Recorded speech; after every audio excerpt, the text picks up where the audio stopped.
And it's kind of fun to draw as well. Take a break from the more stressful designs, which are the ships in this case.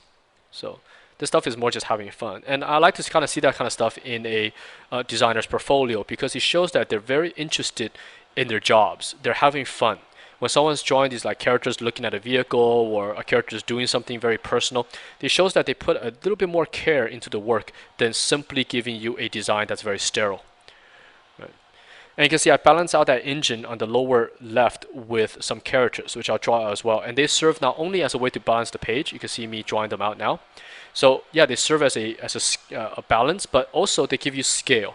These guys are drawing the same scale as the vehicles themselves. So this way, I sort of know if I was a 3D modeler, I'll know how big this vehicle now is. So I could use that character, guess probably around 6 feet tall, right? I can use that now as a rough measurement in my 3D software. So these are all kind of clues or tips coming from production, right?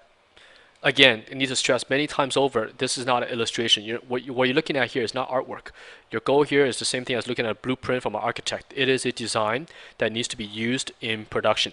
So the more information you can communicate to your clients or to the 3D modelers or to your pipeline, the more useful you are in a production pipeline, right?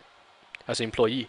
So now I'm back in Photoshop. I switch between the two programs when I'm drawing. Painter is basically my sketchbook, is my paper, right? Because its brushes are very fluid. I feel like I'm drawing on paper when I'm using Painter. Whereas Photoshop is a very good software, but in a way it still feels a little bit digital to me. It's not that I don't connect with it as I connect with Painter and paper.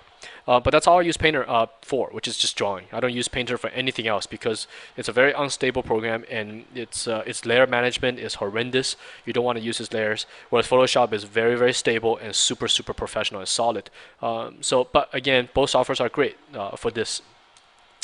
Here I'm actually back in Painter again, doing the drop shadow. Using the drop shadow as sort of a way to describe the form as well as a contrast to balance the big white ship that's floating above it. So they look nice and solid and they float, they have weight to them versus a sketch, right? It's always a good way to kind of look at your designs and try to feed it out, have this kind of human instinct. Look at it, does it feel like if you lifted it up with your hands, is it heavy or is it going to fly off the page like a feather? If it's flying off the page as a feather, there could be numerous reasons why that could be. One of them could just be fundamentals are wrong. Basically, your perspective is not good. When a human being sees something that's not technically correct, they might not even know why they don't like it. But it's usually because something is not right to their eye. And fundamentals is one of the first things that comes into play. So when they look at your drawing because something's off, they're like, I just don't like it. Therefore, it has no weight. Right? It's kind of like you taking a car and make it out of air or something like that. It doesn't feel right. Right? So here I am back in Photoshop doing some line weight adjustment. This is going to be a line drawing presentation. I'm not going to paint this.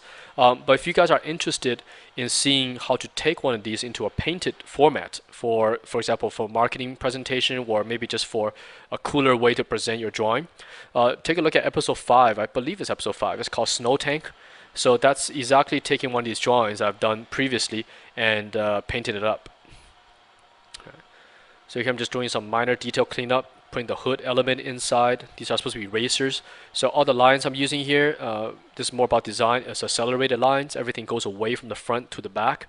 So this vehicle, even sitting still on the ground, look like it has a direction. It looks like they want to go forward. And that's important when you're designing things that are supposed to race or go fast, right?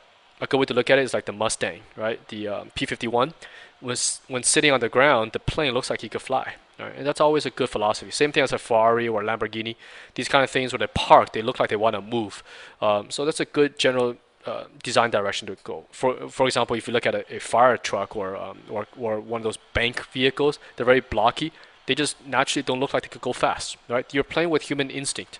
So if you're doing something that's made up, in this case, these are made up vehicles, you want to bring those human characteristics into it, the stuff that we already know. The things we know a Ferrari could go fast. We know that a jet fighter goes fast, right? So you bring those little elements into it. So now I'm doing a very quick presentation. Again, this is going to be a line presentation. We're not going to render this in terms of painting. So this is just a quick way to throw some values on here so the forms read. So I darken the background so it's no longer white, but not super dark that it won't print out well. I still believe in prints. We make our students here print everything back out because in the Hollywood system, no director like to look at stuff on the screen. They like to see stuff printed out on the wall, so therefore everyone can look at it at the same time. So you got to make sure your stuff actually prints out well and reads well from across the room. Right? So something like this, you see, it's being balanced for A3 A3 paper, which is kind of like 11 by 17 in the US, but out here in Asia, they call it A3. Slightly wider, taller. So, but this format here is A3. So this way, when I print this out, you can see the composition eats up the entire page, and this drawing will read very, very well printed on the wall. So I throw in some quick values just to show the forms. Right. This is a different way. Now, the first one was a quick method. I did two different methods. The first one was just a very quick hit with the white. So now I'm going to do a little bit more intricate hit to show you guys how to make these things look like chrome or metal and shiny. Very fast. This is something you spend about 5-10 minutes doing. It's just for presentation, because there's no time in this type of scenario to paint it, nor do you want to do it because you are in a design phase number 1. These designs can maybe even not get picked, right? For example, we show 6 of these, and the client, where you or whoever is doing the art direction, picks only 1 of them, and then the other 5 doesn't get used. So if you're gonna spend time painting it, spend it on the one that gets chosen, not these, right? Unless you just have absolutely a lot of time during production, which for us freelance guys, it doesn't exist. Yeah. So here I'm just changing the color of the paper. I want to make it more silver-ish, so just change it to a cool gray, kind of blue-gray color.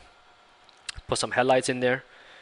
So quick sketch. I hope you guys are gaining something from this. I mean, a lot of you guys want to see a vehicle sketch, and this is exactly how the majority of the vehicles out there in the industry are drawn using this method. Right? Very industrial design.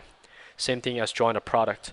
But the key is that you have a cool design, draw well, and communicate that design to somebody else. So when this goes down the production pipeline, many people can understand what you drew and could build this and eventually turn it into a product, because the drawing that you see here in front of us is worth nothing in terms of production. It has no value.